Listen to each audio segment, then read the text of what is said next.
All right, Shalom. I want to give all praises to Yahweh, Ba'Hashem, Yahushua, Ba'Hashem, Rakakadash. Double honors to the apostles of elders of Great Millstone. Salutations to all the brothers and a few sisters out there, onto the Zai foreigners. From the seed of Abraham, Isaac, and Jacob, Shalom in the Hebrew, which means peace. It's going to be a quick show, long one. I'm going to hit some points to the spirit of Yahweh, Ba'Hashem, Yahushua. Long one is edifying. Edifying means to build up your faith, building your spirit. Understanding what the Lord is trying to accomplish. You know, you have a lot of different variables out there, a lot of different characteristics, a lot of people that's out here they stumbling blocks for the nation of Israel, which are you Negroes, Latinos, and Native Americans. Our job, brothers out here that's pushing these shows, is to guide you to the right course. You can't do nothing. You can't sell no one. You can't do none of those things. Our job is to guide you. And one of the main things, always got to bring out the basic stuff.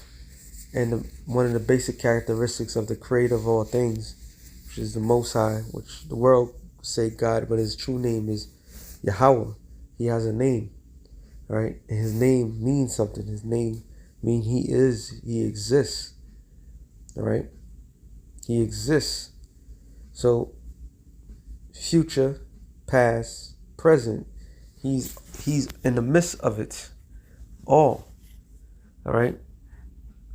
And what the Lord did when he created life, how we know it, he did it for a reason. All right. He did it for a cause. Before a man can excel to a higher level, he got to prove himself.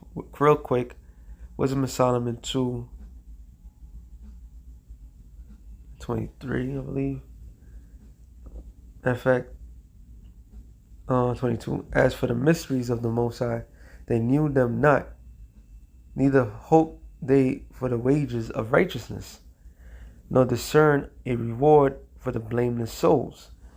So the reward, which is salvation, which people take for granted. The people of this world believe salvation is you go to heaven and that's that. Salvation is being delivered from set destruction. All right, set peril. The set peril, which is bad times that's coming, the end of that bad times comes with a bang.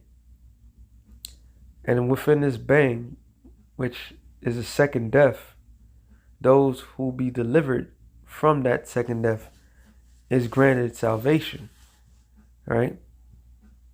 And to the people, it's still a mystery because they don't have a clue how the Lord gets down.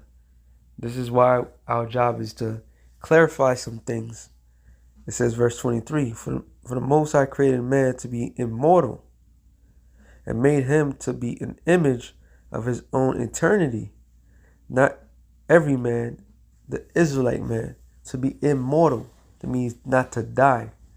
All right? So the Lord created the Israelite man, his favorite, which I was going to jump on it.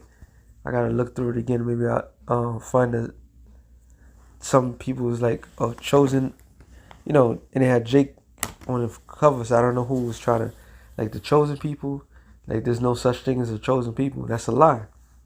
All right, that's a lie. From the very beginning of time, the Lord already chosen, set people, everything, which that's a whole nother show in itself. All right, but those chosen people, which is the key people, was created to be immortals. All right. And in this story that we all find ourselves in, all I gotta say is the Wadi Yahushua to be what? Being a man and being an Israelite man. And Lord willing, the elected Israelite man. Okay? Because there's a lot of perks and great rewards of that. Everybody else lived their normal life. Everybody else is just ordinary. The non-ordinary people is who the Lord is looking at That's what this book is for, to guide the non-ordinary people, to guide the elect to the Lord. And everybody else is just background. To prove that real quick, I don't want to lose my train of thought, but I'm about to bring this out. Second Ezra 6 and 54. It says, after these Adam also, whom that made us Lord of all creatures, of him come we all, and the people also whom thou hast chosen. I could close the book right there. All right? Everybody came from Adam, even the chosen line that came from Adam. All men are not created equal. Sorry. That is a lie. All right? That is a God, a bold-faced lie. All right? That's a damn lie. When people sit there and say that all men created equal, that's a lie. Even amongst other men are not created equal. So, that's just a lie. Because the same role that people like to use, that there's no such thing as a chosen people, because the world's starting to pick up. Understand? All right? They understand. They're starting to understand that, wait a minute, the ones that are saying that they are chosen, they're doing some shady shit. So let's remove that idea that there is a chosen people, that we all God's chosen people. No, it doesn't exist. It says, all these have I spoken before thee, O Lord, because thou hast made us the world for our sakes.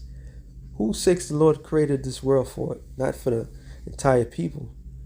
Even though all people that's in the world is living a beneficial life because of the creation of the Lord's chosen. All right? They live in a beneficial life because of that. Which means they exist because the Lord wanted this experiment to take place, which this is what I'm getting to. It says, as for the other people, which also come of Adam, that has said they are nothing, but be like unto spittle, and has likened the abundance of them unto a drop that falleth from a vessel. This is how the Lord thinks of other people. So can we fault the creator of all things and say you're wrong for doing that? No. All right? This is his story, which we all are part of. Ecclesiasticus of Sirach 18 and 1. It says, he that liveth forever created all things in general. Point blank, period. Name a man that's on earth that created everything that's on earth. No one. All right? The creator of all things is outside of time and space. Time and space and all was created for us, not for him. Since the Lord only is righteous, there is none other but he, who governeth the world with the palm of his hand, and all things obey his will. For he is the King of all, by his power dividing holy things from profane. Meaning the Lord is the one that says what is good and what is evil. All right? What is good and what is evil. It says, to whom he have given power to declare his works. Who shall find out his noble acts? Who shall number the strength of it, the strength of his majesty? Who shall also tell out his mercies? And that's the other factor. All right? Our God, the God of Israel, is the God of gods, the creator of all things. He boldly left a book on earth to say, like, look, this is my doing. Okay? Now, if people get the memo or respect the fact, that's on them. Scriptures clearly tells you what? Romans 3 and 3, it says, for what if some did not believe? Shall their unbelief make the faith of the Most High without effect? God forbid. Yeah, let the Most High be true, but every man a liar, as it is written, that thou mayest be justified in thy sayings, and mayest overcome when thou art judged. So it doesn't matter if people believe or not. That's how powerful and bold that the creator of all things is. He said everything that he said is going to take place. Is going to take place. That's a bold statement. All right. That shows that he has power. He has power beyond me. He don't have to lie. He don't have to trick you. He don't have to make you feel anything. He just said, this is it. I'm just state these are the facts. He don't have to sugarcoat nothing. All right. He just got to state the facts. So the Lord put us down here once again to do what? To fight to become immortals. All right. To be in that immortal state, which is granted only to Israel. And what we're learning, which is everything that we're going through right now, is a learning curve. That's all part of the Lord's masterful, beautiful picture. Second Ezra 7 and 45. Sorry. Second Ezra. We'll get to the point.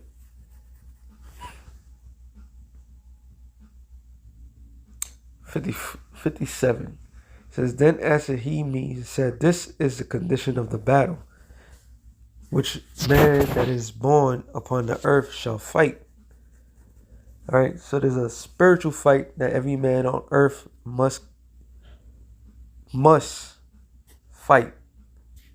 All right, must go through in order to achieve that rest, which is only granted to Israel. The fight has been taken away from these other nations. And I'm going to prove that real quick. I'm going to end it off on there. Hopefully. Matter of fact, yeah, let me get that real quick. Deuteronomy 18 and 12. It says, for all they that do these things, which is talking about what? As a matter of fact, I was supposed to go up. It says 8. They shall have like the portions to eat beside that which cometh of the sale of their patrium. When thou art come into the land which the Lord thy power give thee, thou shalt not learn to do after the abominations of the nations, of those nations, There shall not be found among you any one that maketh his son or daughter to pass through the fire, or use divination, or observe times, or enchanter, or witch, or charmer, or a counselor with familiar spirits, or wizards, or necromancer. For all that do these things are an abomination unto the Lord. Because of these abominations, the Lord thy power have driven them out from before thee. So the nations that was dwelling in the land was driven out because it was doing all these things that the Lord said not to do. And guess what? They knew not to do these things because we all share the same forefathers. From Noah, when the world restarted. That's why two major things that comes in mind. I'm not going to get it. Genesis 9th chapter. The 5th verse tells you not to drink any blood or consume blood. That was a common law. And any man that kills another man, his blood must be shed by man, right? That's why everybody has a bloodthirst for revenge.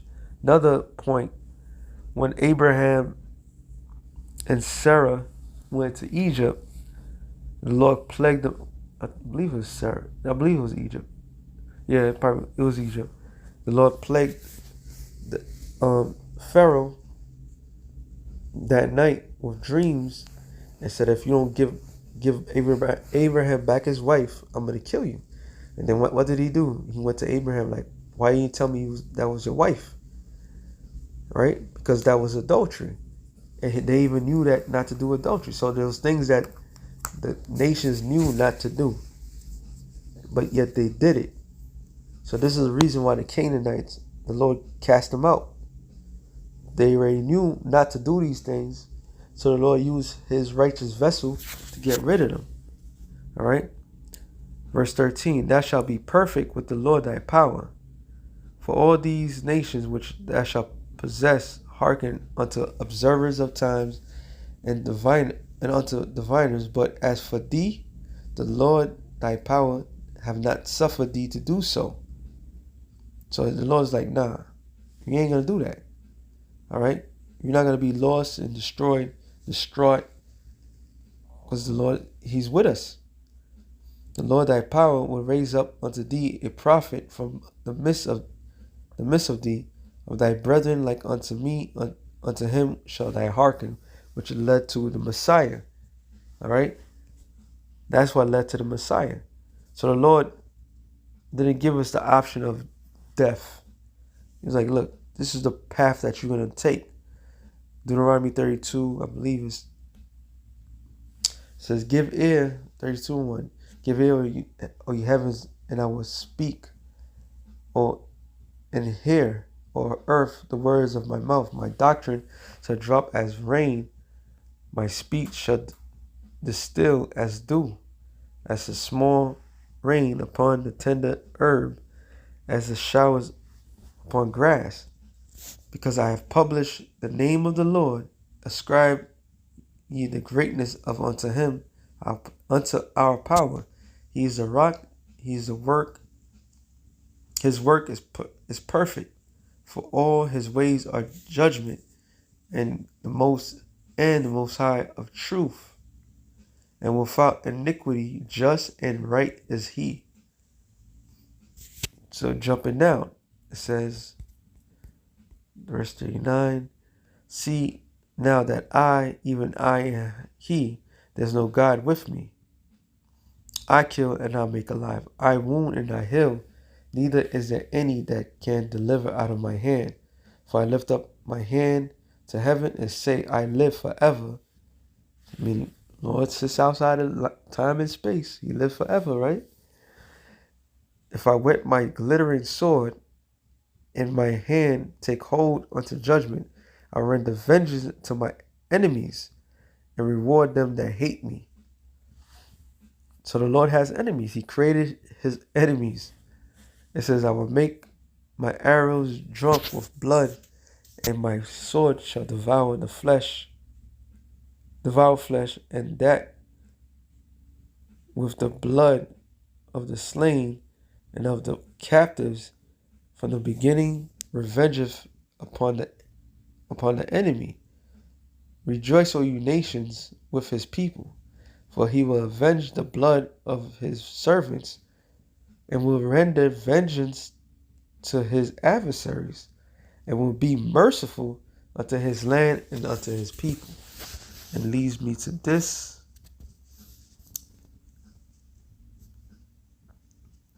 Psalms 48:8. Yet the Lord will command his loving kindness in daytime, and night his song shall be with me, and my prayer unto the God of my life. So Yahweh Ba'ashem Yahshua is a God of life and mercy. All right, not the God of death and destruction. He is the God of life. Anybody that goes outside of that is his enemy. All right. I will say unto Yahweh, my God, my rock, why hast thou forgotten me? Why go I mourning because of the oppression of the enemy? As with the sword in my bones, my enemies reproach me, while they say daily unto me, where is thy God? Why art thou cast down, O my soul? Why art thou disquieted within me? Hope thou in Yahweh, for I shall yet praise him, who is the health of my countenance and my power. So we are keen to life. The option was taken away from us. Though most of our people are into death, we're truly into life. Only the elect understands that. Only the elect is going to receive that. We run to the God of life. Everything outside of that is death. That's what the Lord is. That's the bigger picture. That's the grand scheme of things. So yeah, we be judged. It says real quick.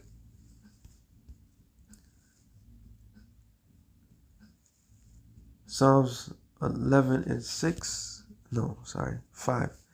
The Lord trieth the righteous, but the wicked and him that loveth violence his soul hateth. So every day the Lord tries the righteous. Every day the Lord tries the wicked. This is the condition of the battle. This is how you lead to immortality. And this gift was only given, this trail was only given, this path was only given to the true people of the creator of all things. So with that being said, shalom to the elect of the nations. Shalom.